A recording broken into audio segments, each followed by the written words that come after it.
येशू ख्रिस्ताच्या नावामध्ये पुन्हा एक वार मी आपल्या सर्वांचं हार्दिक स्वागत करत आहे. प्रियजन हो, आपण आज विशेष करून प्रगटीकरण याचा 16वा अध्याय जो आहे तो शिकणार आहोत. आणि मालिका जी आहे ती आजचे प्रगटीकरण ही आहे. आणि नेहमीप्रमाणेच आपल्याला माहित आहे की आपण वेगवेगळे संदेश या मालिकेमध्ये ऐकत आहोत आणि त्याच्यावरती मनन करत आहोत. आज संदेश क्रमांक 32, शेवटल्या 7 पिढा. संदेशाचं शीर्षक आहे शेवटल्या 7 पिढा. बंधू आणि भगिनींनो, माझी कळकळीची आग्रहाची विनंती आहे की आपण सर्वजण येशू ख्रिस्ताच्या चरणी जाऊया आणि देवाकडे विनंती करूया की आज प्रगटीकरण याचा 16वा अध्याय शिकत असताना त्यांना आपल्याला मार्गदर्शन करावं. आपण प्रार्थनेत असू. स्वर्गातील जिवंत परमेश्वर देवा, तू दयाळू आहेस, कनवाळू आहेस, कृपाळू आहेस. याची प्रचिती तू आम्हाला वारंवार करून देत आहेस. प्रेमळ पित्या, तू जिवंत आहेस म्हणूनच आज आम्ही जिवंत आहोत. आणि फक्तच आम्ही जिवंत नाही तर परमेश्वरा, आम्ही सुखी, समाधानी, आरोग्यदायी आहोत. त्रास संकटामध्ये देखील परमेश्वरा आम्ही स्मितमुख असे आहोत आणि तुझ्या नावाला आम्ही गौरव आणि महिमा देऊ इच्छितो. प्रेमळ पित्या, पुन्हा एक वार मागत आहोत की प्रगटीकरणाचा जो अभ्यास तू आमच्या आयुष्यामध्ये सुरू केलेला आहेस तो सातत्याने परमेश्वरा तूच पुढे चालवत आहेस. आणि आमचा पूर्ण विश्वास आहे की पवित्र आत्म्याच्या मार्गदर्शनाखालीच ह्या सर्व गोष्टी पुढे वाटचाल करत आहेत. म्हणून मागत आहोत परमेश्वरा की तुझा पवित्र आत्मा पुन्हा एक वार आमच्या संगती येऊ दे, त्यानं आम्हाला मार्गदर्शन करावं. आणि तुझं वचन जे दूधधारी तलवार आहे, तुझं वचन जे जिवंत आहे, ज्याच्यामध्ये ताकद आहे, ते वचन आमच्या आयुष्यामध्ये उतरावं आणि त्याप्रमाणे आम्ही चालावं असं होऊ दे. इथून पुढची वेळ आमचं सर्वस्व आम्ही तुझ्या हाती सोपवून देत आहोत. आम्हाला तू चालेल. नम्र विनंती येशूच्या नावात मागतो, म्हणून तो ऐक. आमेन. प्रियजन हो, जसं आपण मागील संदेशामध्ये पाहिलेलं आहे की देवाचे जे लोक आहेत त्या लोकांवरती एक जबाबदारी देवाने दिलेली आहे. आणि ती जबाबदारी म्हणजे देवाच्या वचनानुसार त्यांनी त्यांचं आयुष्य पुढं चालवायचं. पण येणाऱ्या काळामध्ये आपण खूप काही घडामोडी पाहणार आहोत, खूप काही घटना पाहणार आहोत. पण त्या घटना आपण थांबवू शकत नाही. शेवटच्या काळामध्ये जगत आहोत आणि शेवटच्या काळामध्ये क्रमानुसार ज्या घटना होणार आहेत त्या होणारच आहेत. आपण त्याला थांबवू शकत नाही. पण आपण एक काम करू शकतो. त्या घटना ज्या वेळेस घडतील त्यावेळेस आपली ख्रिस्ती या नात्याने जी जबाबदारी आहे ती जबाबदारी आपण पार पाडू शकतो. म्हणजे प्रत्येक घटनेच्या वेळेस आपण आध्यात्मिकरित्या कसं असलं पाहिजे किंवा आपला सर्वांगीण विकास कसा झाला पाहिजे याच्याविषयी आपण शिकत आहोत. जी घटना आपण शिकलेलो आहोत किंवा इथून पुढे शिकणार आहोत त्या घटनेवरती आपलं नियंत्रण नाही. पण तरी देखील देवाच्या इच्छानुसार ती घटना ज्यावेळेस होत असेल त्यावेळेस ख्रिस्ती या नात्याने माझी जबाबदारी काय आहे ती जबाबदारी आपण पार पाडली पाहिजे. आणि ती जबाबदारी काय आहे आणि ती पार कशी पाडायची याच्याविषयी आज आणि इथून पुढं आपण शिकणार आहोत. आणि याच्या अगोदर देखील त्याच गोष्टी आपण शिकलेलो आहोत. बंधू आणि भगिनींनो, जरी आपल्यावरती त्या जबाबदाऱ्या आल्या तरी देखील आपण एकटे नाही हे तितकंच महत्वाचं. त्या जबाबदाऱ्या पार पाडत असताना आपण येशू ख्रिस्ताची साथ दिली पाहिजे. येशू ख्रिस्त आपल्या संगती आहे हा विश्वास धरून आपण पुढे वाटचाल केली पाहिजे. बंधू आणि भगिनींनो, लवकरच सेव्हन्थ ऍडव्हेंटिस्ट मंडळीवरती कोणती घटना येणार आहे? पहिले पेत्र याचा 4था अध्याय, पहिले पेत्र याचा 4था अध्याय आणि 17 वचन. पहिले पेत्रेचा 4था अध्याय 17 वचन. कारण देवाच्या घरापासून न्याय निवाडास आरंभ होण्याची वेळ आली आहे आणि तो आरंभ प्रथम आपल्यापासून झाला तर देवाच्या स्वार्थेचा अवमान करणाऱ्यांचा शेवट काय होईल, असा पेत्र ह्या ठिकाणी प्रश्न विचारत आहे. म्हणजे बंधू आणि भगिनींनो, ह्या ठिकाणी आपण असं पाहत आहोत की देवाच्या घरापासून, म्हणजे ज्या ठिकाणी देवाचे लोक आहेत, म्हणजे शेवटच्या काळामध्ये आपण वाचलेलं आहे प्रगटीकरण 3 मध्ये की 7वी मंडळी जी आहे ती शेवटची मंडळी आहे आणि ती लौदिकिया मंडळी आहे आणि त्या लौदिकिया मंडळीमध्येच देवाचे खरे लोक आहेत. आणि ती मंडळी प्रगटीकरण 12 अनुसार 7th डे ऍडव्हेंटिस्ट मंडळी आहे. आणि देवाचं वचन म्हणतं की देवाच्या घरापासून, म्हणजे लौदिकिया मंडळी म्हणजे 7th डे ऍडव्हेंटिस्ट मंडळी पासून न्यायनिवाड्यास आरंभ होण्याची वेळ आली आहे. आता आपण ही वेळ कधी आहे याच्याविषयी थोडं शिकूया. कारण की न्यायनिवाडा कधीही जो सुरू होतो तो देवाच्या लोकांपासून सुरू होतो. मग जे लोक मृत्युमुखी पडलेले आहेत आदामापासून, त्यांचा न्यायनिवाडा सुरू झाला कधीपासून? 22 ऑक्टोबर 1844 इसवी सन पासून त्यांचा न्यायनिवाडा सुरू झाला. जे लोक मृत्युमुखी पडलेले आहेत, मग त्यांचा न्यायनिवाडा संपला. मृत्युमुखी पडलेल्या लोकांचा न्यायनिवाडा संपला की मग जिवंत लोक जे आहेत त्यांचा न्यायनिवाडा सुरू. मग आता जिवंत जे आहेत त्यांचा न्यायनिवाडा जर सुरू करायचा तर त्यांच्यावरती परीक्षा यायला पाहिजे. आणि मग ती परीक्षा काय आहे? राष्ट्रीय रविवारचा कायदा, जी परीक्षा आपल्यावरती फार लवकर येणार आहे. आणि मग प्रत्येक व्यक्तीची चाचणी केली जाईल. जर तो व्यक्ती देवासंती विश्वासू राहिला तर त्याच्यावरती शिक्कामोर्तब देवाचा, शाबाताचा शिक्का त्याच्यावरती, जिवंत देवाचा शिक्का त्याच्यावरती. पण जर तो व्यक्ती म्हणाला की नाही, मी श्वापदाला म्हणजे रविवार हा दिवस पवित्र मानणार किंवा पाळणार आणि तो स्वीकारणार, तर त्याच्यावरती सैतानाची खून किंवा श्वापदाची खून. मग असं करत करत करत पहिल्या 7th डे ऍडव्हेंटिस्ट लोकांचा न्यायनिवाडा, मग बाकीच्या धर्माच्या लोकांचा, कारण की त्यांना सत्य माहीत नाही. म्हणजे कृपेचा काळ पहिला 7th डे ऍडव्हेंटिस्ट लोकांसाठी संपेल. शिक्कामोर्तब झाला एकेकाचा की त्याचा व्यक्तिगत कृपेचा काळ संपला, व्यक्तिगत कृपेचा काळ संपला. मग 7th डे ऍडव्हेंटिस्ट लोकांचा न्यायनिवाडा झाला की त्यांचा कृपेचा काळ संपला. मग बाकीच्या लोकांचा शिक्कामोर्तब सुरू होईल, म्हणजे त्यांचा न्यायनिवाडा सुरू होईल. पण देवाचं वचन म्हणतं की पूर्ण जगाचा ज्यावेळेस न्यायनिवाडा होईल, शिक्कामोर्तब होईल की हे देवाच्या बाजूचे आहेत का श्वापदाच्या बाजूचे आहेत. रोमच्या मंडळीला ह्यांनी स्वीकारलेला आहे, श्वापदाला नमन केलेलं आहे. ह्या न्यायनिवाडा झाला, शिक्कामोर्तब झाला की मग पूर्ण जगाचा कृपेचा काळ संपला. पूर्ण जगाचा कृपेचा काळ संपला. आणि तो कृपेचा काळ कधी संपेल कोणताही व्यक्ती कोणत्याही व्यक्तीला सांगू शकणार नाही.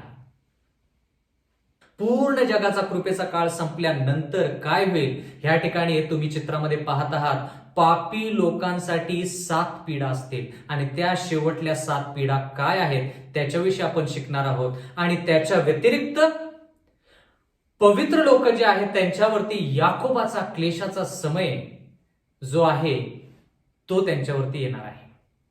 तर ह्या 2 गोष्टी कृपेचा काळ संपल्यानंतर होणार आहेत. पापी लोकांसाठी काय होणार आणि पवित्र लोकांसाठी काय होणार याच्याविषयी आज आपण शिकणार आहोत. प्रगटीकरणाचा 16वा अध्याय आणि पहिलं वचन. नंतर मी मंदिरातून निघालेली एक मोठी वाणी ऐकली. ती त्या 7 देवदूतांना म्हणाली, जा, देवाच्या क्रोधाच्या 7 वाट्या पृथ्वीवर ओता. म्हणजे बंधू आणि भगिनींनो, ह्या 7 वाट्या ज्या आहेत, ज्या देवदूतांच्या हातात आहेत, त्या देवाच्या क्रोधाच्या आहेत. म्हणजे थोडक्यात त्याच्यामध्ये कृपा नाही का? कारण की कृपेचा काळ संपलेला आहे. म्हणजे थोडक्यात कृपेचा काळ संपल्यानंतर ज्या 7 पिढा आहेत त्याच्यामध्ये कृपा नाही, त्याच्यामध्ये फक्त न्याय आहे. म्हणून देवाचं वचन म्हणतं की देवाच्या क्रोधाच्या 7 वाट्या पृथ्वीवर ओता. बंधू आणि भगिनींनो, ज्यावेळेस आपण पीडा ह्या गोष्टींविषयी शिकतो त्यावेळेस आपल्याला मिसर देशाची आठवण झाली पाहिजे. कारण की मिसर देशावरती किती पीडा आल्या? 10 पीडा आल्या. पण शेवटच्या काळामध्ये किती पीडा आहेत? 7 पीडा आहेत. शेवटल्या 7 पिढा असं लिहिलेलं आहे. कारण की का, त्याच्यानंतर तशा पिढा नाहीत. बंधू आणि भगिनींनो, 7 अंक परिपूर्णतेला दर्शवतो. म्हणजे थोडक्यात काय, देव त्याचा क्रोध जो आहे तो पूर्णपणे ह्या 7 पिढ्यांद्वारे पूर्ण पृथ्वीवरती पापी लोकांसाठी फक्त आणणार आहे. म्हणून 7 अंक ह्या ठिकाणी गरजेचा आहे. 7 अंक परिपूर्णतेला दर्शवतो. म्हणजे देव त्याचा क्रोधाचा जो भयंकर दिवस आहे तो पूर्ण होतो ह्या 7 पिढ्यांद्वारे. प्रकटीकरणाचा 16वा अध्याय 2 वचन, तेव्हा पहिल्याने जाऊन आपली वाटी पृथ्वीवर ओतली, तेव्हा त्या श्वापदाचे खून धारण केलेल्या व त्याच्या मूर्तीला नमन करणाऱ्या लोकांना वाईट व घाणेरडे फोड आले. पहा, म्हणजे बंधू आणि भगिनींनो, ह्या ठिकाणी आपण असं पाहत आहोत की पहिला म्हणजे क्रमानुसार ह्या पिढा पृथ्वीवरती येणार आहेत. आणि पहिली जी पिढा आहे ती कोणावरती येणार आहे? जी पहिली पिढा आहे ती श्वापदाची खून धारण केलेली आहे. म्हणजे श्वापदाची मूर्ती म्हणजे राष्ट्रीय रविवारचा कायदा. श्वापदाची खून म्हणजे कपाळ आणि हात म्हणजे विचारपूर्वक आणि कृतीने राष्ट्रीय रविवारचा कायदा स्वीकारल्यानंतर ती खून मिळते. आणि देवाचं वचन म्हणतं, त्याच्या मूर्तीला नमन करणाऱ्या लोकांना वाईट व घाणेरडे फोड आले. म्हणजे ज्या लोकांनी राष्ट्रीय रविवारचा नियम स्वीकारलेला आहे त्यांच्यावरती पहिली पिढा येणार आहे. आता ह्या ठिकाणी लिहिलेलं आहे की त्या लोकांवरती वाईट व घाणेरडे फोड आले. बंधू आणि भगिनींनो, कधी कधी आपण विचार करू शकतो किंवा विचार करायला आपल्याला भाग पडतो आपण की देवाने फोड का आणले? आता जर पिढाच द्यायची होती तर वेगवेगळ्या प्रकारच्या पिढा आहेत, पण फोड का? बंधू आणि भगिनींनो, जर आपण ह्या ठिकाणी विचार केला तर आपल्याला असं कळतं की देव जो आहे तो न्यायी आहे. जर आपण मिसर देशाचा विचार केला तर मिसर देशावरती ज्या 10 पिढा आल्या, आपण विचार करू शकतो, प्रश्न करू शकतो की तशा प्रकारच्याच पिढा का, वेगळ्या पिढा का आल्या नाहीत? तर उदाहरणार्थ मिसर देशामधली जी नदी होती, नाईल नदी जी आहे ती रक्तमय झाली. मग आपण विचार करू शकतो की ती पिढा का? तर जरा लक्ष द्या बंधू आणि भगिनींनो, मिसर लोक जे होते ते नदीची पूजा करायचे. म्हणून देवाने त्यांच्या देवांना नष्ट करून दाखवलं की स्वर्गामध्ये आणि पृथ्वीवरती एकच जिवंत देव आहे आणि तो म्हणजे येशू ख्रिस्त. म्हणजे काही कारणास्तव देव ह्या ठिकाणी घाणेरडे फोड लोकांच्या शरीरावरती का आणतो? कारण की लोक स्वतःची किंवा स्वतःच्या शरीराची पूजा करतात. म्हणून देव म्हणत आहे की तुम्ही तुमच्या शरीराची पूजा करता, तुम्ही तुमच्या शरीराला खूप मान सन्मान देता, बघा आता मी तुमच्या शरीराचं काय करतो. या जगामध्ये लोक शरीराची काळजी घेतात पण शरीराला देव मानतात. हे चुकीचं आहे. आपण शरीराची काळजी घेतली पाहिजे, बरोबर आहे, पण आपण स्वतःला देव म्हणून चालत नाही, नाहीतर मग अशी परिस्थिती येते.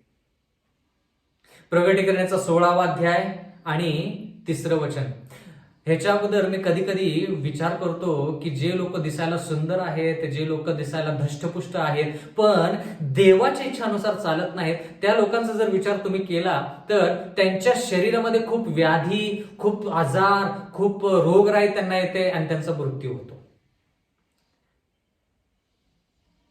मी खूप वेळेस विचार केला की असं का? बहुतेक त्या लोकांनी स्वतःच्या शरीराला स्वतःला देव मानलेला आहे. म्हणून देव म्हणाला की जसं मिसर देशावरती ज्या लोकांनी वेगळ्या देवांची स्तुती आणि भक्ती केली, त्या देवांना मी नमवलं, तसं देव ह्या ठिकाणी जे लोक पापी आहेत त्यांच्यावरती ही पीडा आणणार आहे. प्रकटीकरणाचा 16वा अध्याय 3 वचन, दुसऱ्याने आपली वाटी समुद्रात ओतली, तेव्हा समुद्र मृत माणसाच्या रक्तासारखा रक्तमय झाला आणि त्यातील सर्व प्राणी मरून गेले. ज्यावेळेस आपण बंधू आणि भगिनींनो मिसर देशाचा विचार करतो, तर प्रत्येक पिढा जी जवळपास मिसर देशावरती आली, ती पिढा मिसर लोकांच्या देवाच्या विरोधात होती. त्यांच्या देवांना देवाने, जिवंत देवाने काय केलं? नष्ट केलं थोडक्यात. म्हणून मी उदाहरण तुम्हाला सांगितलं की मिसर देशामध्ये पाणी रक्तमय झालं. तसंच देवाचं वचन ह्या ठिकाणी म्हणतं की मृत माणसाच्या रक्तासारखा रक्तमय झाला. काय? समुद्र. मी पाणी गढूळ जे आहे ते एका तळ्यामध्ये पाहिलेलं आहे, गढूळ पाणी जे आहे ते नदीमध्ये पाहिलेलं आहे, पण देवाचं वचन म्हणतं रक्तमय समुद्र.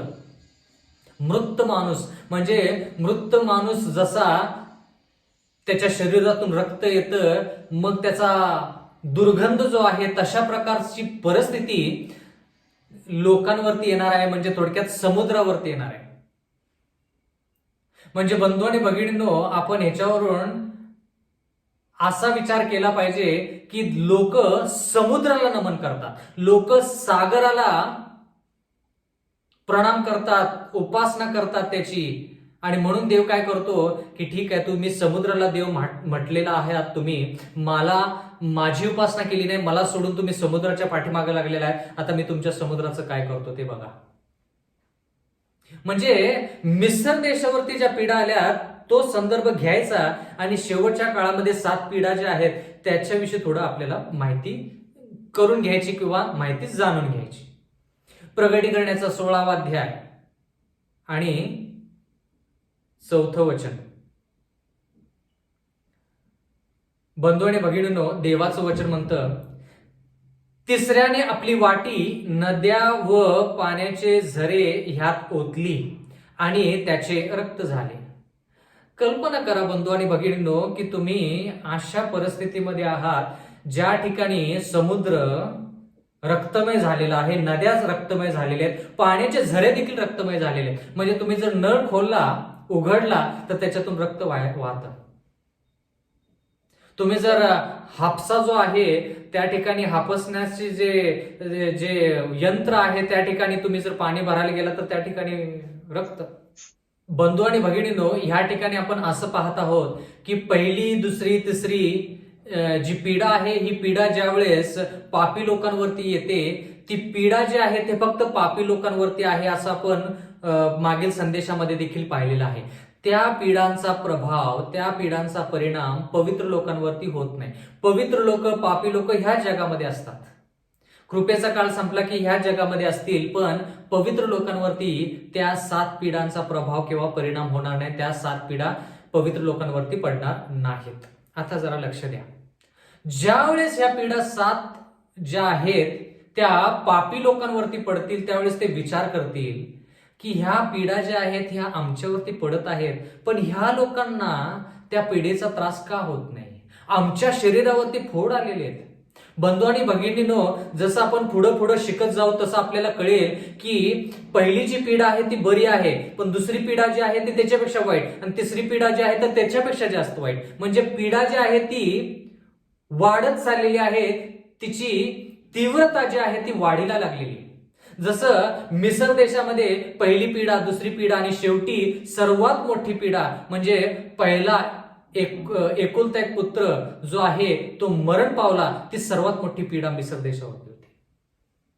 तसं ह्या ठिकाणी देखील पिढा जी आहे त्याची तीव्रता वाढत चाललेली आहे. आणि ज्यावेळेस 2-3 पिढा ज्यावेळेस लोकांवरती येतात, पापी लोकांवरती, त्यावेळेस त्यांना प्रश्न पडतो की आम्हाला हा त्रास होत आहे, आमच्या शरीरावरती फोड आलेले आहेत, ह्या लोकांच्या शरीरावरती का फोड आले नाहीत? आमच्या समुद्रामध्ये रक्तमय झालेला आहे आणि त्या ठिकाणी प्राणी मरून गेलेले आहेत, नद्या आणि पाण्याचे झरे रक्तमय झालेले आहेत, पण ह्या लोकांना त्याचा का त्रास होत नाही? मग त्यावेळेस बंधू आणि भगिनींनो, सैतान ह्या पापी लोकांना सांगेल की ह्या सर्व पिढा ज्या आहेत, ह्या पिढा ह्या पवित्र लोकांमुळे होत आहेत.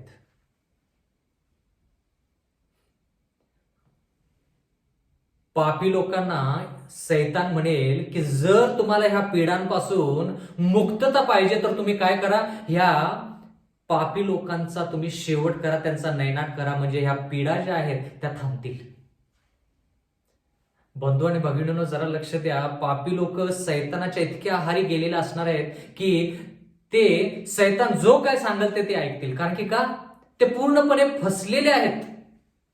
त्यांनी सत्याचा स्वीकार केला नाही म्हणून त्यांची फसवणूक झालेली आहे. आणि फसवणूक एकदा झाली, सैतानाचे त्यांच्यावरती वर्चस्व आलं की ते लोक काही करू शकत नाहीत. आणि म्हणून ज्यावेळेस ह्या पिढांची सुरुवात होईल त्यावेळेस सैतान त्या पापी लोकांना सांगेल की पवित्र लोकांमुळे तुमच्यावरती पीडा आलेली आहे, त्यांना तुम्ही नष्ट करा, मग ह्या पीडा ज्या तुमच्यावरती आलेल्या आहेत त्या थांबतील. ही भाषा आठवते का? म्हणजे सर्वसामान्य भाषा आहे. खूप वेळेस तुम्ही काही व्यक्तींना ऐकताना बोलताना ऐकलं असेल की ते व्यक्ती जो आहे तो कोणाकडे तरी जातो, साधू किंवा कोणाकडे तरी जातो, आणि तो साधू त्याला म्हणतो की तुमच्या घरामध्ये जो त्रास संकट आहे, तो जो हे आहे, तो जो त्रास कलह क्लेश आहे, तर तुम्ही काय करा, हे काम करा, ते काम करा, म्हणजे तुमच्या घरातलं संकट निघून जाईल. तसंच आणि मग सैतानाचं हे पापी लोक ऐकतात आणि पवित्र लोकांवरती जीवघेणी हल्ला करण्याचा प्रयत्न करतात.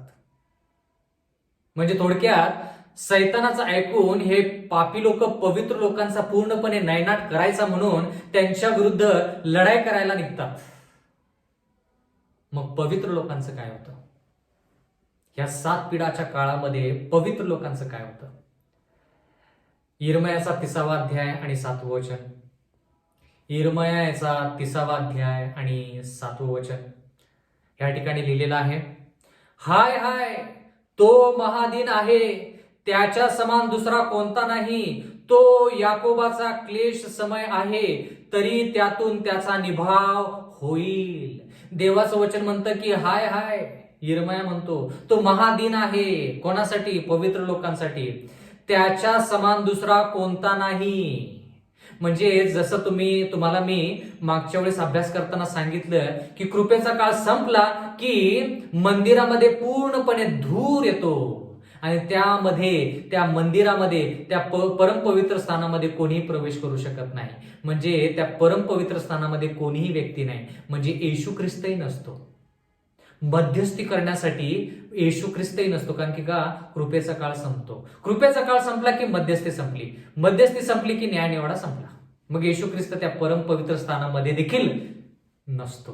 म्हणून पवित्र लोकांसाठी आता हा महादीन असा आहे आणि अशा समान दुसरा कोणताही दिवस नाही. तो याकोबाचा क्लेश समय आहे, तरी त्यातून त्याचा निभाव होईल. म्हणजे लोक येशू ख्रिस्ताकडं, देवाकडे विनंती करतील, पण मध्यस्थी करणारा कोण नसणार आहे. म्हणून हा त्रास संकट याकोबाचा क्लेश समय असं म्हटलेलं आहे. तर याकोबाचा क्लेश समय का म्हटलेला आहे त्याच्याविषयी आपण शिकूया. ते जर आपण जाणून घ्यायचं तर आपण याकोबाविषयी शिकलं पाहिजे. उत्पत्तीचा 32वा अध्याय आणि 3रं वचन. उत्पत्तीचा 32वा अध्याय 3रं वचन. म्हणजे पूर्ण पापी समाज ज्यावेळेस या पवित्र लोकांवरती येतो त्यावेळेस या पवित्र लोकांना तीळ मात्र कुठूनही मदत मिळत नाही. तुमचं कुटुंब तुम्हाला मदत करू शकत नाही. तुमचा जीवनसाथी म्हणजे थोडक्यात तुमचा पती, तुमची पत्नी तुम्हाला मदत करू शकणार नाही. तुमची लेकरं तुम्हाला मदत करू शकणार नाही. तुमचे सहकारी तुम्हाला मदत करू शकणार नाहीत. वरिष्ठ अधिकारी तुम्हाला मदत करू शकणार नाहीत. शेजारी तुम्हाला मदत करू शकणार नाहीत. का? कारण की पूर्ण जग तुमच्या विरोधात असेल आणि तुम्ही आणि मी थोडके असे असणार आहोत. कल्पना करा, जर एखाद्या व्यक्तीला समाजातून बहिष्कृत केलं तर त्याला खूप त्रास होतो, पण पूर्ण जग तुम्हाला बहिष्कृत करणार आहे.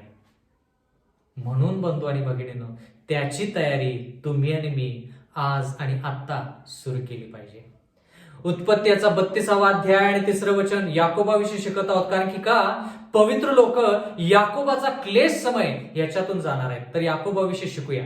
उत्पत्तीचा 32वा अध्याय आणि 3रं वचन.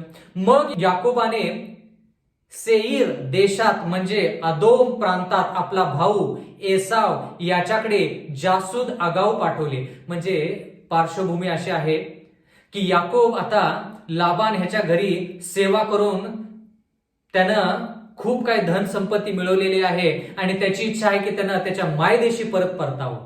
आणि म्हणून त्याच्या मायदेशी परत येत असताना त्याला कळून चुकलं की त्यानं इसाकाला धोका दिलेला आहे, विश्वासघात केलेला आहे. एसावचा विश्वासघात करून त्यानं जन्मसिद्ध हक्क घेऊन त्यानं काय केलेला आहे, घरातून पळून गेलेला आहे. या सर्व गोष्टी याकोबाला आठवतात. आणि तरी देखील तो वाटचाल करत असताना ज्यावेळेस त्याचं गाव, त्याचं शहर, त्याचा देश त्याला जवळ दिसतो त्यावेळेस तो काय करतो, आगाऊ तो त्या गावामध्ये, त्याच्या शहरामध्ये, त्याच्या जागेमध्ये पोहोचायच्या अगोदर आगाऊ जासूद पाठवून एसावला अभिवादन करतो. आणि काय सांगतो, उत्पत्तीचा 32वा अध्याय 4 वचन, त्याने त्यांना आज्ञा दिली की माझा स्वामी एसाव ह्याला जाऊन सांगा की आपला सेवक याकोब म्हणतो, मी आजवर लाबानाकडे उपरा असा जाऊन राहिलो होतो. म्हणजे थोडक्यात आता याकोब एसावकडे जासूद पाठवून त्याची मनाची तयारी करत आहे, जेणेकरून एसावनं याकोब आणि त्याची जी पत्नी आहे, लेकरं आहेत, गुरेढोरे आहेत, धनसंपत्ती आहे, त्याचा नाश करू नये म्हणून याकोब नम्रतेत येतो. पण काय होतं जरा लक्ष द्या. उत्पत्तीचा 32वा अध्याय आणि 5वं वचन, आता माझी गुरे, गाढवे, शेरडे, मेंढऱ्यांचे कळप, दास व दासी आहेत. माझ्या स्वामींची कृपादृष्टी माझ्यावर व्हावी म्हणून हा निरोप मी पाठवत आहे. म्हणजे थोडक्यात काय की तुम्ही माझ्यावरती दया करा, कृपा करा. मला माहित आहे की मी तुमचा विश्वासघात केलेला आहे. कोण म्हणतं, याकोब जासूद पाठवून कोणाला सांगतो, एसावला सांगतो. आपण काय शिकत आहोत, पवित्र लोकांवरती याकोबाचा क्लेशाचा समय येतो म्हणजे काय. म्हणून आपण याकोबाकडे गेलो, प्रगटीकरणापासून उत्पत्तीकडे गेलो. बंधू आणि भगिनींनो, जर एखाद्या व्यक्तीनं दानिएल आणि प्रगटीकरणाचा अभ्यास केला तर त्याच्या आध्यात्मिक जीवनामध्ये नक्कीच बदल घडून आला पाहिजे. जर आपण दानिएल आणि प्रगटीकरणाचा अभ्यास अशा प्रकारे करू तर आपल्याला कळेल की बाकीच्या पुस्तकांचा अभ्यास कसा केला पाहिजे. उत्पत्ती मध्ये आपण आलेलो आहोत. सुरुवात आपण कुठं केली, प्रगटीकरणामध्ये. म्हणजे तो शब्द कुठं आहे, कसा वापरलाय हे देवाच्या वचनामध्ये पाहिलं की मग आपल्याला त्याचा अर्थ समजत जातो आणि गोष्टी उलगडल्या जातात, त्या गोष्टींचा अर्थ उलगडतो. उत्पत्तीचा 32वा अध्याय आणि 6वं वचन, जासूदाने परत येऊन याकोबाला सांगितले, आम्ही आपला भाऊ एसाव ह्याला जाऊन भेटलो. तो आपल्याला भेटायला येत आहे. त्याच्याबरोबर 400 माणसे आहेत. अरे रे रे रे, किती वाईट परिस्थिती. देवाचा हा माणूस याकोब जासूद पाठवून एसावचं मन जिंकण्याचा प्रयत्न करतो, कारण की त्याला माहित आहे की याकोब जो आहे त्याला माहित आहे की त्यानं विश्वासघात केलेला आहे. म्हणून एसावचं मन जिंकण्यासाठी तो जासूद पाठवतो, म्हणतो तुमचा सेवक. याकोब आता एसावचा सेवक व्हायला देखील तयार आहे. पण परतीचा जो निरोप येतो तो निरोप चांगला असा नाहीये.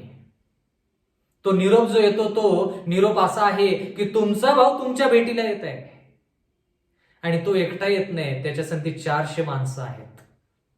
असं म्हटल्यानंतर याकोब खूप घाबरला. याकोबाला वाटलं की आता तो एसाव जो आहे, तोचा भाऊ जो आहे तो आता लढाई करेल आणि गुरे, गाढवे, शेरडे, मेंढ्यांचा कळप, दास, दासी आणि त्याची जी पत्नी आहे, लेकरं जे आहेत, त्या सर्वांचा नैनाट करेल, नाश करेल, रक्तपात करेल. म्हणून याकोब घाबरला. मग त्यानं 2 टोळ्या केल्या आणि सांगितलं की एसाव आला आणि त्याने एका टोळीला पूर्णपणे नष्ट केलं तर दुसऱ्या टोळीनं पळून जायचं. म्हणजे कमीत कमी दुसरी टोळी तर सुरक्षित राहील. म्हणजे त्याच्या स्वतःच्या विचारानुसार तो ह्या सर्व गोष्टी करत आहे, जेणेकरून त्याचा आणि पूर्ण त्याच्या कुटुंबाचा देखील बचाव होईल. पण काय होतं, ह्या सर्व गोष्टी ऐकल्यानंतर याकोब फार खिन्न होतो आणि त्याला त्याचा जो अगोदरचा प्रवास आहे, पार्श्वभूमी जी आहे, कसं त्यानं इसाकाचा विश्वासघात केला, त्याच्या वडिलाचा विश्वासघात केला, एसावचा विश्वासघात केला, त्यानं त्याचं आईचं ऐकलं, त्या घरातून तो पळून गेला, लाबांच्या ठिकाणी काय झालं, लाबांच्या ठिकाणी त्याची फसवणूक कशी झाली, या सर्व गोष्टी याकोबाला आठवल्या आणि तो एकटा पडला. परत एकदा तो ह्या सर्व गोष्टीमध्ये एकटा पडला. त्याच्या 2 पत्न्या, त्याची बाकीचे सर्व लेकरं, गुरे ढोरे, दास दासी सगळे आजूबाजूला असून देखील याकोब एकटा. उत्पत्तीचा 32वा अध्याय 24वा वचन, उत्पत्तीचा 32वा अध्याय 24वा वचन, याकोब एकटाच मागे राहिला तेव्हा कोणी पुरुषाने त्याच्याशी पहाट होईपर्यंत झोंबी केली.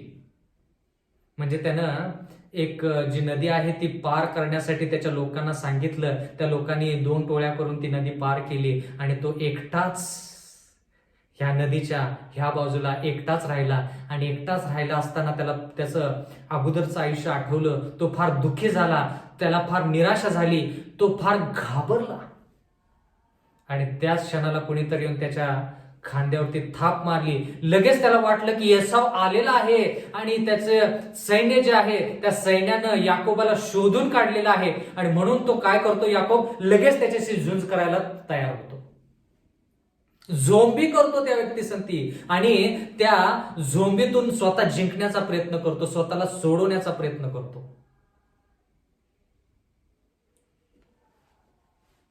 उत्पत्तीचा 32वा अध्याय 25वा वचन, याकोबावर आपली सरशी होत नाही हे पाहून त्याने त्याच्या जांघेस स्पर्श केला, तेव्हा याकोब त्याच्याशी झोंबी करत असता ती उखळली. म्हणजे याकोब आणि हा व्यक्ती झोंबी करत आहे, मल्लयुद्ध करत आहे. आणि मग त्या ठिकाणी देवाचं वचन म्हणतं की हा जो व्यक्ती आहे, ह्या व्यक्तीला कळालं की याकोब आता जिंकत आहे, म्हणून त्याने काय केलं, त्याच्या जांघेला स्पर्श केला आणि याकोब थोडक्यात आदू झाला किंवा थोडा अपंग झाल्यासारखा झाला. त्याच्यातून शक्ती गेली पण तरी देखील त्यानं झुंज सोडली नाही. उत्पत्ती 32:26 का आपण शिकत आहोत? कारण की देवाचं वचन म्हणतं की हीच परिस्थिती पवित्र लोकांवरती कृपेचा काळ संपला की अशी येणार आहे. आता ही झुंज याकोबाने शारीरिक, आध्यात्मिक आणि मानसिक तिन्ही गोष्टीमध्ये केली. कसं? उत्पत्तीचा 32वा अध्याय आणि 26वा वचन, मग तो म्हणाला, पहाट होत आहे, मला जाऊ दे. म्हणजे ज्याच्याशी याकोब झुंज करत होता तो व्यक्ती याकोबाला म्हणाला, आता मला सोड, मला जाऊ दे, मला झोंबी खेळायची नाही. तो म्हणाला, तू मला आशीर्वाद दिल्या वाचून मी तुला जाऊ द्यायचा नाही. याकोब म्हणाला, जोपर्यंत तू मला आशीर्वाद देत नाही तोपर्यंत मी तुला सोडणार नाही. तो व्यक्ती म्हटला, अरे रात्रभर माझ्याशी तू झोंबी खेळत आहेस किंवा रात्रभर तू माझ्याशी झुंज करत आहेस, सकाळ होत आहे, पहाट होत आहे, तांबट फुटलेला आहे, मला तू सोड. याकोब म्हटला की जोपर्यंत तू मला आशीर्वाद देत नाही तोपर्यंत मी तुला सोडणार नाही. उत्पत्तीचा 32वा अध्याय 27वा वचन, मग त्याला विचारले, तुझे नाव काय? तो म्हणाला, याकोब. म्हणजे ज्या माणसाची त्यानं झुंज खेळली, बंधू आणि भगिनीनं, तो व्यक्ती, त्या व्यक्तीनं याकोबाला विचारलं, तुझं नाव काय? याकोब म्हटलं, माझं नाव याकोब. आता त्या व्यक्तीला माहित नाही का हा व्यक्ती कोण आहे? जर बंधू आणि भगिनीनं आपण सखोल अभ्यास केला तर आपल्याला ह्या गोष्टी कळतील. उत्पत्तीचा 32वा अध्याय आणि 28वा वचन, त्यावर तो त्याला म्हणाला, ह्यापुढे तुला याकोब म्हणणार नाही तर इस्रायल म्हणतील, कारण तू देवाशी व माणसांशी झगडून प्रबळ ठरला आहेस. म्हणजे त्यानं जी झुंज केली बंधू आणि भगिनींनो, ती झुंज येशू ख्रिस्ताबरोबर केली. आणि देवाचं वचन म्हणतं की देवाबरोबर झुंज करून मनुष्य जिंकला. असं कधी ऐकलं का की माणसानं देवाबरोबर झुंज केली आणि मनुष्य जिंकला, देव हारला?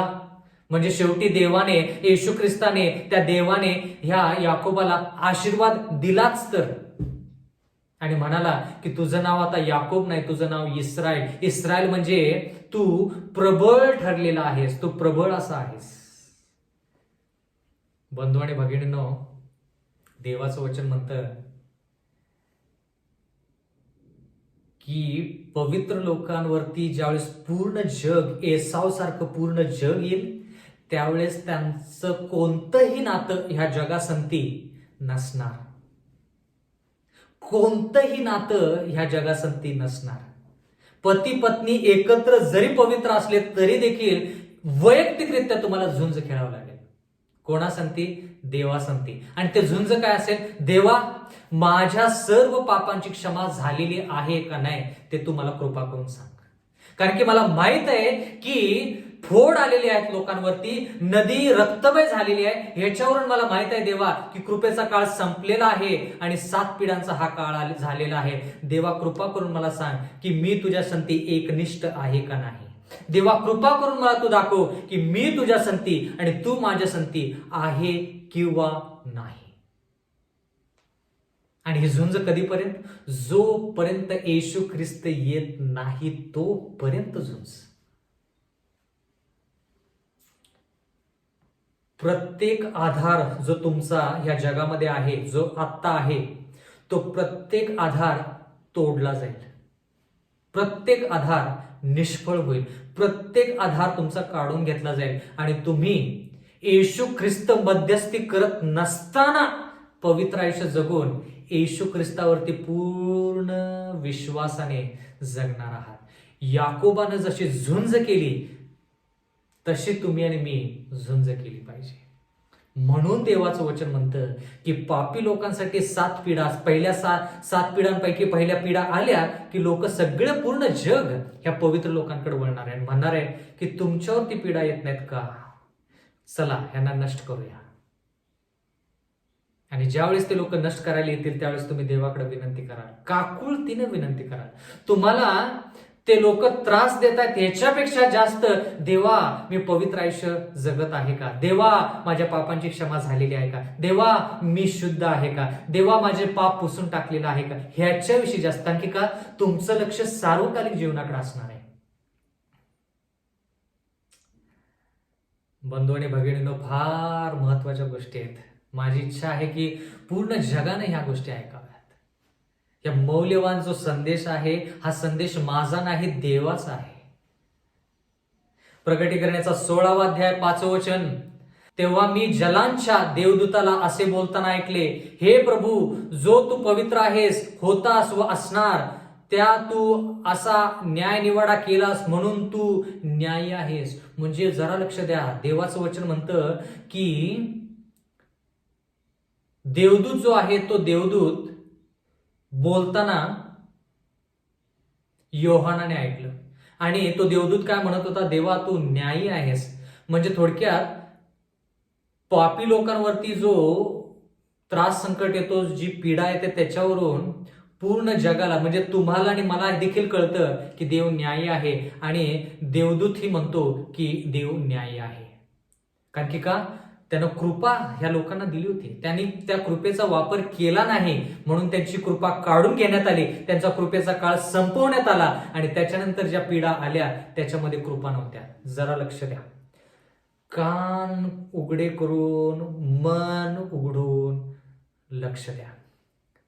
प्रत्येक पीडा जी कृपेचा काळ संपायच्या अगोदर जितक्या पीडा आल्या, मग त्या मिसर देशावरती 10 पीडा असू देत, इस्रायल लोकांवरती काय पीडा आल्या त्या असू देत, कोणतीही पीडा असू देत, त्या पीडांमध्ये न्याय आणि कृपा म्हणजे दोन्ही गोष्टी त्या ठिकाणी होत्या.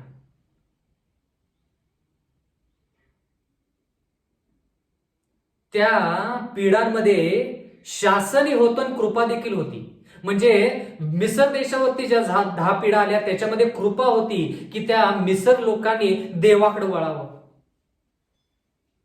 देवानं फक्त त्यांना शासनच दिलं नाही, तर शासनाद्वारे त्यांना सांगितलं की बाबा तुम्ही चुकीचं करत आहात, मी फक्त इस्रायल लोकांना तुमच्या हाताखालून काढून घेण्यासाठी फक्त आलेलो नाही, मला तुमचा देखील बचाव करायचा आहे. म्हणून तू बाई कृपा करून माझ्याकडे वळा. पण मिसर देशानं त्या देवाची जी कृपा आहे, त्या पिढ्यांमध्ये ती कृपा होती, त्या कृपेचा त्या मिस्र देशाने वापर केला नाही. पण 7 पिढ्यामध्ये एकही कृपा नसणार आहे. कृपेचा काळ जो आहे तो संपलेला आहे, म्हणून 7 पिढ्यांमध्ये काहीही कृपा नाही. म्हणून कृपेचा काळ अगोदर संपलेला आहे असं आपण शिकत आहोत. मग 7 पिढ्या येणार आहेत. पण आज आपण, तुम्ही आणि मी, कृपेच्या काळामध्ये आहोत. जितके त्रास संकट आपल्यावरती येत आहेत, पीडा येत आहेत, क्लेश येत आहेत, त्याच्यामध्ये कृपा आहे. त्याच्यामध्ये कृपा आहे. कारण की देवाची इच्छा आहे की कोणाचाही नाश होऊ नये, तर सर्वांनी प्रायश्चित करावं आणि सर्वांना सार्वकालिक जीवन मिळावं. प्रकटीकरणाचा 16वा अध्याय 6वं वचन. कारण त्यांनी पवित्र जनाचे व संदेष्टांचे रक्त पाडले आणि तू त्यांना रक्त पिण्यास लावले आहे, ह्यास ते पात्र आहेत. म्हणजे देवाचं वचन म्हणतं की स्वर्गदूत बोलताना हा योहान ऐकतो आणि तो स्वर्गदूत काय म्हणतो की पवित्र जनांचे संदेष्टाचे रक्त ह्या लोकांनी सांडलेलं आहे, पाडलेलं आहे, आणि म्हणून त्यांना तू रक्त पाजत आहेस. आता कळालं का की समुद्र रक्तमय का झालं? नद्या आणि झरे जे आहेत ते रक्तमय का झालेत? कारण की देवाला ह्या लोकांना दाखवायचं आहे, पापी लोकांना दाखवायचं आहे की तुम्ही माझ्या पवित्र लोकांचं रक्त सांडलं, माझ्या संदेशांचं रक्त सांडलं ना, आता हे रक्त प्या. म्हणून देव न्यायी आहे. म्हणून देव न्यायी आहे. म्हणजे पुढं जसं आपण शिकत जातो तसं आपल्याला पाठीमागच्या गोष्टी जास्त व्यवस्थित समजतात. प्रकटीकरणाचा 16वा अध्याय आणि 7वं वचन. नंतर मी वेदीला असे बोलताना ऐकले, हो हे प्रभू देवा, हे सर्व समर्था, तुझे न्याय सत्य व नीतीचे आहेत. सत्य व नीतिमान आहेस तू. म्हणजे जरी देव त्याचा क्रोध 7 पिढ्यांद्वारे पापी लोकांवरती आणत असला तरी देखील देवाचं वचन म्हणतं की त्या 7 पिढ्यांमध्ये न्याय आहे. म्हणजे जरा बंधू आणि भगिनींना लक्ष द्या. ज्या लोकांना हे देवाचं वचन माहित आहे ना, विशेष करून प्रकटीकरण 16, ज्या वेळेस त्यांना कळेल की त्यांच्या हातावरती फोड येत आहेत, ज्या वेळेस त्यांना कळेल की समुद्र तांबडा झालेला आहे, त्यावेळेस त्यांना लगेच कळेल की कृपेचा काळ संपलेला आहे आणि ते स्वर्गाच्या राज्याला मुकलेले आहेत. म्हणजे माझी इच्छा नाही की लोकांनी त्या परिस्थितीमध्ये राहावं. जर तुम्हाला येणाऱ्या काळामध्ये, कारण की ह्या ठिकाणी तारखा नाहीये, 22 ऑक्टोबर 1844 इसवी सन पासून कोणतीही तारीख नाही. राष्ट्र रविवारचा नियम कधी येईल काय माहित नाही. शिक्कामोर्तब व्हायला कधी सुरुवात होईल काही तारीख नाही. कृपेचा काळ कधी संपेल काही तारीख नाही. पण आपल्याला घटना माहित आहे की काय बघायचं, चिन्ह बघायचं की लोक एकत्र येत आहेत, ते राष्ट्रीय रविवारचा नियम आणत आहेत. मग आपण लक्षात आणायचं की हा आता न्याय निवाड ऍडव्हेंटिस्ट लोकांसाठी लवकर सुरू होईल, जिवंत लोकांसाठी. मग शिक्कामोर्तब झाला आणि मग पिढा यायला लागल्या की तुम्ही बातमी ऐकाल की ह्या ठिकाणी समुद्र लाल झाला, त्या ठिकाणी नदी लाल झाली, त्या ठिकाणी झरे रक्तमय झाले, मग काही देशामध्ये लोकांवरती फोड आले. असं ज्यावेळेस तुम्ही ऐकाल त्यावेळेस तुम्ही लक्षपूर्वक आठवलं पाहिजे की कृपेचा काळ संपलेला आहे आणि तुमचा याकोबाचा काळ, क्लेशमय काळ जो आहे तो लवकरच सुरू होणार आहे. तुम्ही तुमची कंबर जी आहे ती कसायची. प्रकटीकरणाचा 16वा अध्याय 8वं वचन. चौथ्याने आपली वाटी सूर्यावर ओतली आणि सूर्याला अग्नीच्या योगे माणसांना करपून टाकण्याची मुभा देण्यात आली. बघा, चौथी जी पिढा आहे ती सूर्यावरती वाटी ओतण्यात आली आणि सूर्य जो आहे तो काय करायचा, त्यानं काय केलं, अग्नीद्वारे लोकांना करपून टाकलं. आता सूर्य का? कारण की ह्या पिढा ज्या आहेत, ह्या पिढा देव, जे लोकांचे देव आहेत त्या देवांना नष्ट करत आहे. देव, जिवंत देव ह्या खोटे देव जे आहेत त्यांना नष्ट करत आहे. लोक सूर्य नमस्कार करतात, सूर्याची उपासना करतात. आता देव म्हणतो मी तुमच्या सूर्याचं काय करतो ते बघा. तुम्ही ह्या सूर्य देवताची उपासना करताना त्याच्याच द्वारे मी तुम्हाला आता पिढा आणतो. मग लोक म्हणतील, अरे सूर्या, आम्ही तुझ्यावरती विश्वास ठेवला, आम्ही तुझी उपासना केली आणि तूच आम्हाला करपून टाकत आहेस. लोकांना विचार करण्यासाठी देव भाग पाडेल. देव म्हणेल ह्याची उपासना केली, आता ह्याचाच वापर करून तुमचा नाश. पापी लोकांना म्हणे. प्रगटीकरणाचा 16वा अध्याय 9वे वचन, माणसे कडक उन्हाने करपून गेली तेव्हा त्या पिढ्यांवर ज्याला अधिकार आहे त्या देवाच्या नावाची निंदा त्यांनी केली आणि देवाचा गौरव करण्यासाठी त्यांनी पश्चाताप केला नाही. म्हणजे ज्यावेळेस या पिढा त्यांच्यावरती आल्या त्यांनी देवाची निंदा केली. का निंदा केली? आठवतं का बंधू आणि भगिनींनो, श्वापदाचं नाव काय? देवनिंदात्मक.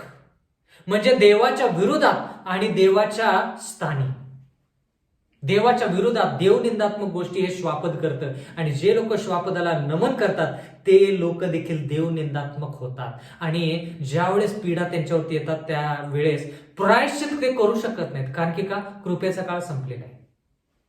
म्हणून ते काय करतात? देवनिंदात्मक गोष्टी करतात. प्रगटीकरणाचा 16वा अध्याय 10वे वचन, पाचव्याने आपली वाटी श्वापदाच्या आसनावरती ओतली तेव्हा त्याचे राज्य अंधकारमय झाले आणि लोकांनी वेदनांमुळे आपल्या जिभात चावल्या. बंधू आणि भगिनींनो, जर आपण असं वाचलं तर पाचवी जी पीडा आहे ती विशेष करून रोम ची जी सत्ता आहे, श्वापदाचं आसन, रोमची जी सत्ता आहे तिच्यावरती आहे. आणि त्या रोमच्या सत्तेवरती ही पाचवी पीडा येणार आहे आणि रोमच्या सत्तेवरती अंधकार येणार आहे. पुढे जाण्याच्या अगोदर मला पुन्हा एक वार तुम्हाला सांगू द्या की आपण लोकांच्या विरोधात नाही. खोटा ख्रिस्त, रोमन कॅथलिक मंडळी किंवा पोप ते जे आहेत लोक जे आहेत लोकांच्या विरोधात नाही, पण त्यांचं जे शिक्षण आहे जे देवाच्या वचनाच्या विरोधात आहे त्याच्या विरोधात आपण आहोत. जर गरज पडली तर देवाच्या इच्छेनुसार आपण त्या लोकांसाठी प्राण देते झालो पाहिजे. अमेरिका जरी खोटा संदेष्टा म्हणून ह्या ठिकाणी त्याला नमूद केलं असलं तरी देखील आपण लोकांच्या विरोधात नाही. कारण की देवाने येशू ख्रिस्ताने लोकांसाठी प्राण दिलेले आहेत सर्वांचा बचाव होण्यासाठी. आपणही त्यांच्यासाठी प्राण दिले पाहिजेत, पण आपण त्यांच्या खोट्या शिक्षणाच्या विरोधात आहोत. आपण लोकांच्या विरोधात नाही. आपण त्या लोकांवरती येशू ख्रिस्त जसा प्रेम करतो तसं आपणही त्यांच्यावरती प्रेम करतो. बंधू आणि भगिनींनो, ह्या पिढा ज्या तुम्ही पाहत आहात, ऐकत आहात, वाचत आहात, अध्ययन करत आहात, ह्या पिढा जगावरती वेगवेगळ्या ठिकाणी येतात. प्रत्येक माणसावरती फोडे येणार नाहीयेत, प्रत्येक समुद्र लाल होणार नाहीये, प्रत्येक नदी लाल होणार नाहीये, प्रत्येक झरा रक्तमय होणार नाहीये. वेगवेगळ्या ठिकाणी हे गोष्टी होणार आहेत. आता पाचवी पिढा जी आहे ती फक्त श्वापद म्हणजे रोमची जी सत्ता आहे त्याच्यावरती अंधार येणार आहे. आणि तो अंधार इतका भयंकर असणार आहे बंधू आणि भगिनींनो की लोक आपल्या जिभा चावतील वेदनामुळे. अंधकार मिसर देशावरती पण आला पण लोकांनी जिभा नाही चावल्या. म्हणजे कल्पना करा की अंधकार म्हणजे तुम्ही त्या ठिकाणी लाईट किंवा कोणत्याही प्रकारचा प्रकाश त्या रोमच्या ठिकाणी नसणार आहे आणि लोकांना त्या अंधाराचा त्रास इतका होईल की लोक जिभा चावतील. अशा प्रकारचा अंधार मी आता पण कधी पाहिलेला नाही. मिसर देशावरती अंधार आला पण लोकांनी जिभा चावल्या नाहीत. येशू ख्रिस्त ज्यावेळेस वधस्तंभावरती प्राण देता झाला तर त्या क्रुसाच्या भोवती अंधार झाला असं देवाचं वचन म्हणतं. आणि त्या वेदना ज्या येशू ख्रिस्ताला झाल्या त्या वेदना रोमला होणार आहेत. कारण की का? त्यानं ख्रिस्ताचा स्वीकार केला नाही. जशास तसे, जशी करणी तशी भरणी.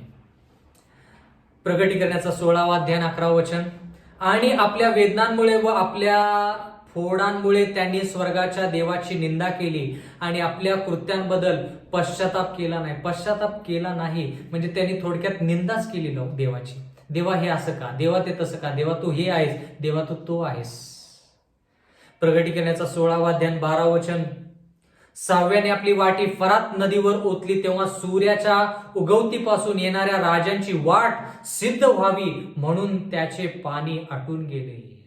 सहावी पीडा काय आहे? फरात नदी जी आहे ती फरात नदी आटून गेली. आता फरात नदीचा आपण ज्यावेळेस विचार करतो त्यावेळेस आपल्याला कळतं की बाबेल, ज्यावेळेस आपण प्रगटीकरणाच्या अगोदर दानिएल या पुस्तकाचा अभ्यास केला तर त्या ठिकाणी बाबेलचा जो नाश झाला त्याच्याविषयी आपण शिकलो. विशेष करून दानिएल याच्या 5व्या अध्यायामध्ये. आठवतं का? दानिएलच्या 5व्या अध्यायामध्ये बाबेलचा राजा जो आहे तो मेजवानी करत होता आणि त्यांनी बाबेलच्या शहराचे जे मोठे दरवाजे आहेत, बुलंद दरवाजे आहेत, ते उघडे केले होते, उघडे ठेवले होते. त्यांना पूर्ण खात्री होती की कोणताही देश त्यांच्यावरती लढाई करून येऊ शकत नाही. आणि त्या ठिकाणी फरात नदी त्या बाबेल राज्याला किंवा देशाला पाणी पुरवत होती. जर तुम्ही पूर्ण जगाचा विचार केला तर ज्या ठिकाणी लोकसंख्या जास्त आहे, म्हणजे थोडक्यात कुठं तुम्हाला लोकसंख्या जास्त जाणवते? ज्या ठिकाणी नदी वाहते त्या ठिकाणी लोकसंख्या जास्त आहे. कारण की नदीद्वारे त्यांना खूप फायदा होतो, पाण्याद्वारे त्यांना खूप फायदा होतो. पण फरात नदी जी आहे ती आटली म्हणजे काय याच्याविषयी आपण शिकत आहोत. मग त्या रात्री ज्यावेळेस हा बाबेलचा राजा मेजवानी करत होता आणि त्या ठिकाणी तो मध्यधुंद झाला, त्यावेळेस त्याने आपल्या राज्याचे दरवाजे रात्रीच्या वेळेस उघडे ठेवले. त्याला वाटलं की कोणताही राज्य त्याच्यावरती लढाई करून येणार नाही.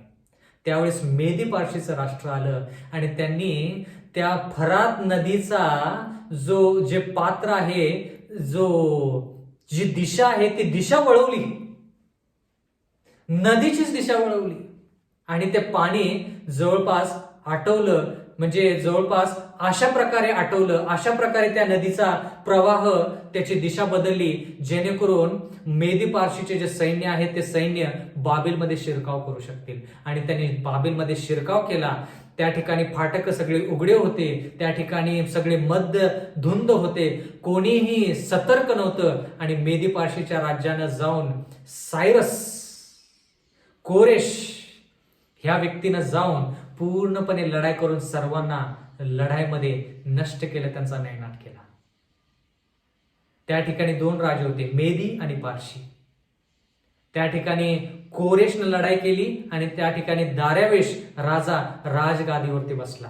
दार्यावेश हा अंकल असा आणि कोरेश हा लढाईमध्ये तरबेज असा होता. मग फरात नदी आटणे म्हणजे काय? आता ह्या ठिकाणी लिहिलेलं आहे, 6व्याने आपली वाटी फरात नदावर, महानदावर ओतली तेव्हा सूर्याच्या उगवतीपासून येणाऱ्या राजांची वाट सिद्ध व्हावी. आता सूर्याच्या उगवतीपासून, सूर्य कुठून उगवतो? पूर्वेकडून. आता पूर्वेकडून कोणती बातमी येते? पूर्वेकडून कोणता राजा येतो? आठवतं का? मत्ते 24 मध्ये लिहिलेलं आहे, जसं वीज पूर्वेकडून चमकून पश्चिमेपर्यंत चकाकते तसं येशू ख्रिस्ताचं येणं होईल. मत्ते 24. तसं पूर्वेकडून येशू ख्रिस्त येण्याची जी तयारी आहे ती तयारी करण्यासाठी फरात नदी जी आहे ती आटवली जाते. आता फरात नदी आटवली जाते म्हणजे जो पूर्ण आधार ह्या श्वापदाला मिळत आहे, जो पूर्ण आधार ह्या रोमला मिळत आहे, ह्या जगाला मिळत आहे, तो पूर्ण आधार हळूहळू हळूहळू पूर्णपणे काढून घेण्यात येईल. त्याचा अर्थ फरात नदी आटणे म्हणजे काय? बाबेलचा शेवट म्हणजे काय? ह्या श्वापदाचा शेवट म्हणजे काय? येशू ख्रिस्ताचं येणं अगदी लवकर होत आहे. प्रगटीकरणाचा 16वा अध्याय आणि 13व वचन, नंतर बेडकासारखी असलेले 3 अशुद्ध आत्मे अजगराच्या तोंडातून, श्वापदाच्या तोंडातून व खोट्या संदेशाच्या तोंडातून निघताना मी पाहिले. मग आता जरा लक्ष द्या. देवाचं वचन म्हणतं की बेडकासारखी असलेले 3 अशुद्ध आत्मे, अजगर म्हणजे सैतान, श्वापदाच्या तोंडातून म्हणजे रोमन कॅथलिक मंडळी, आणि खोटा संदेष्टा म्हणजे अमेरिका, ह्याच्या तोंडातून निघताना मी पाहिले. म्हणजे योहानानं पाहिलं. म्हणजे काय? थोडक्यात ते लोकांना त्यांच्या बोलण्याद्वारे फसवत आहेत. प्रगटीकरणाचा 16वा अध्याय 14व वचन, ते चिन्ह दाखवणारे भीतांचे आत्मे आहेत. बघा, चिन्ह दाखवतात त्यावेळेस जेणेकरून पूर्ण जगाने विश्वास ठेवावा. कोणावरती? रोमच्या सत्तेवरती आणि अमेरिकेवरती, की बाबा देव खरंच त्यांच्या संगती आहे. म्हणून ते काय करतात, चिन्ह चमत्कार दाखवतात. पण देवाचं वचन म्हणतं ते चिन्ह दाखवणारे भूताचे आत्मे आहेत, ते सर्व समर्थ देवाच्या त्या मोठ्या दिवसाच्या लढाईसाठी पूर्ण जगाला राजांना एकत्र करण्यासाठी त्यांच्याकडे बाहेर जातात. म्हणजे रोमची सत्ता, अमेरिका पूर्ण जगाला सांगत आहे की तुम्ही तयार व्हा, आपण लढाई करणार आहोत. आणि ह्याच काळामध्ये याकोबाचं संकट पूर्ण पवित्र लोकांवरती असतं. आणि हे लोक काय करतायत, पापी लोक, तुमच्यामुळे आमच्यावरती ह्या पीडा होत आहेत, आम्ही तुम्हाला नष्ट करू, आम्ही तुम्हाला नष्ट करू, आम्ही तुम्हाला नष्ट करू. म्हणून एक दिवस ठरवला जातो, एक रात्र ठरवली जाते की ह्या रात्री ह्या पूर्ण पवित्र लोकांचा खात्मा करावा, नायनाट करावा, त्यांना नष्ट करावा.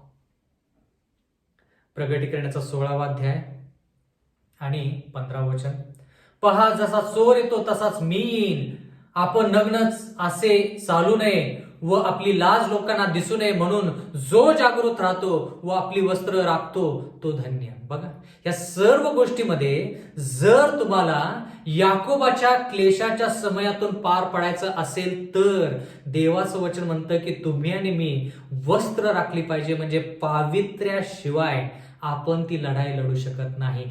याकोबाचं पाप देवाने अगोदरच माफ केलं होतं, क्षमा केली होती. पण ती लढाई जी आहे ती लढाई याकोबाने लढली, पवित्रतेमध्ये त्यानं ती लढाई लढली आणि त्या याकोबाला इस्रायल असं नाव मिळालं. तसंच आपलं देखील असणार आहे. आपली पवित्रता जरी असली तरी देखील आपण ती पवित्रता टिकवून ठेवलं पाहिजे. प्रगटीकरणाचा 16वा अध्याय 16 वचन. त्यांनी त्यांना इब्री भाषेत हिर्मगिदोन म्हटलेल्या ठिकाणी एकत्र केले. देवाचं वचन म्हणतं की ही जी लढाई आहे ही लढाई देवाच्या विरोधात आहे. पूर्ण जग एका बाजूला आणि देव एका बाजूला, पवित्रता एका बाजूला आणि पापमय आयुष्य एका बाजूला. प्रगटीकरणाचा 16वा अध्याय 17 वचन. सातव्याने आपली वाटी अंतराळात ओतली तेव्हा मोठी वाणी स्वर्गात मंदिरातून राजसनापासून निघाली, ती म्हणाली, झाले. आता सातव्यानं ज्यावेळेस वाटी ओतली त्यावेळेस देवाच्या मंदिरातून वाणी आली की हे झाले. झाले म्हणजे काय? म्हणजे थोडक्यात सातवी वाटी ओतली, सातवी पिढा ह्या जगावरती आली की मग देवाचा क्रोध पूर्ण झाला आणि येशू ख्रिस्त आता लवकर येणार, असा त्याचा अर्थ. झाले म्हणजे पूर्ण झाले, देवाचा क्रोध पूर्ण झाला. आठवतं का, देवाचा क्रोध पूर्ण होण्यासाठी 7 पिढा आहेत. प्रगटीकरणाचा 16वा अध्याय 18 वचन. तेव्हा विजा चमकल्या, गर्जना व मेघांचा गडगडाट झाले, शिवाय इतका मोठा भूमिकंप झाला की पृथ्वीवर मानव झाल्यापासून इतका मोठा भूमिकंप कधी झाला नव्हता. म्हणजे एवढा मोठा भूमिकंप की तो भूमिकंप आतापर्यंत तुम्ही कधीच ऐकला नसेल, अनुभवला नसेल.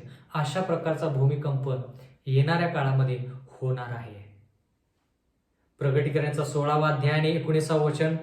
मोठ्या नगरीचे 3 विभाग झाले, राष्ट्रांचे नगरे कोसळली. तेव्हा देवाने आपला तीव्र क्रोधरूपी द्राक्षरसाचा प्याला मोठ्या बाबेल नगरीला द्यावा, म्हणून तिच्या समोर तिचे स्मरण करण्यात आले. म्हणजे ह्या 7व्या पिढामध्ये खूप काही गोष्टी होतात. मेघगर्जना होते, विजा चमकले जातात, भूमिकंप होतो. मग बाबेल म्हणजे हे श्वाप जे आहे त्याला क्रोध रूपी द्राक्षरस प्यायला मिळतं आणि त्या नगरीचे 3 भाग होतात. म्हणजे हे नगर पूर्णपणे विस्कळीत होतं. प्रगटीकरणाचा 16वा अध्याय 20 वचन. प्रत्येक बेट पळून गेले आणि डोंगरांचा ठाव ठिकाणा राहिला नाही. बघा, प्रत्येक बेट आपापल्या बाजूवरून आपापल्या ठिकाणावरून सरकले. प्रगटीकरणाचा 6वा अध्याय आठवतो का? लोक डोंगराकडे पळून गेले, बेटे आपापल्या बाजूला ठिकाणावरून सरकली, डोंगर आपापल्या ठिकाणावरून सरकले. तोच संदर्भ प्रगटीकरण 16 मध्ये. म्हणजे येशू ख्रिस्त यायच्या थोडंच अगोदर ह्या सर्व गोष्टी ज्या आपण आता सध्या शिकत आहोत त्या 7व्या पिढीमध्ये होतील. बंधू आणि भगिनींनो, देवाचं वचन म्हणतं, प्रगटीकरणाचा 16वा अध्याय 21 वचन. सुमारे 1 मन वजनाच्या मोठ्या गारा आकाशातून माणसावर पडल्या तेव्हा गारांच्या पीडामुळे लोकांनी देवाची निंदा केली, कारण त्या गारांची पीडा अति भयंकर होती.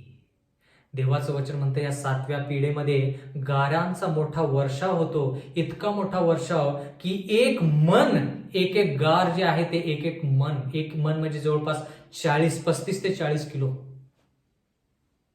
35 ते 40 किलो वजनाची एक गार जर डोक्यामध्ये पडली तर व्यक्तीचं काय होईल? आणि ती गार पहिल्या मजल्यावरून दुसऱ्या मजल्यावरून नाही, आकाशातून पडणार आहे. आकाशातून ज्यावेळेस एखादी वस्तू खाली पडते त्यावेळेस त्याची गती जी आहे ती गती फार वाढते.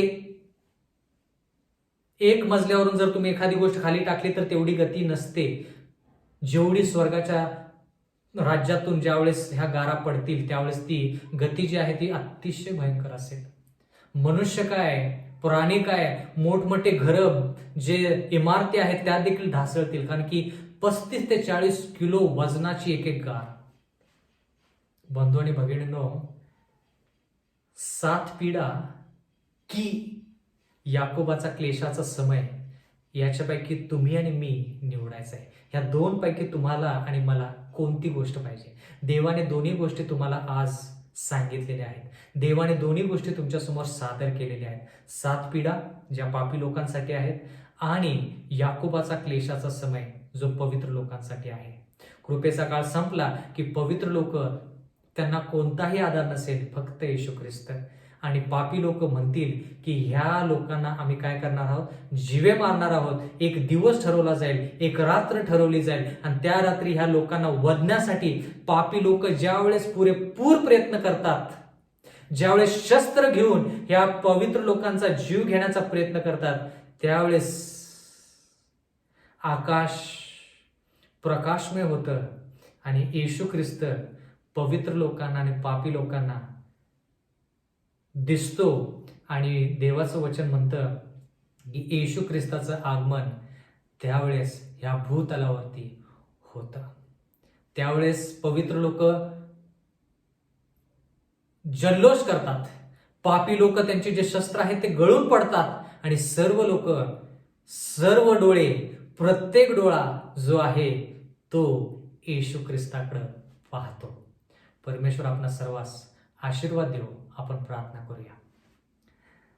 स्वर्गातील जिवंत परमेश्वर देवा, उपकार मानतो आजची संधी तू आम्हाला देव केलीस. प्रेमळ पित्या, विनंती करत आहोत की आम्ही पापी लोकांसारखं न राहता प्रेमळ पित्या ह्या कृपेच्या काळामध्ये आम्ही प्रायश्चित करावं, पश्चाताप करावा, पवित्र आयुष्य जगावं, प्रत्येक पापावरती विजय मिळवावा असं होऊ दे.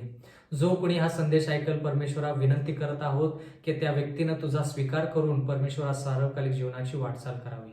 नम्र विनंती येशूच्या नावात मागतो, म्हणून तो ऐक. आमेन.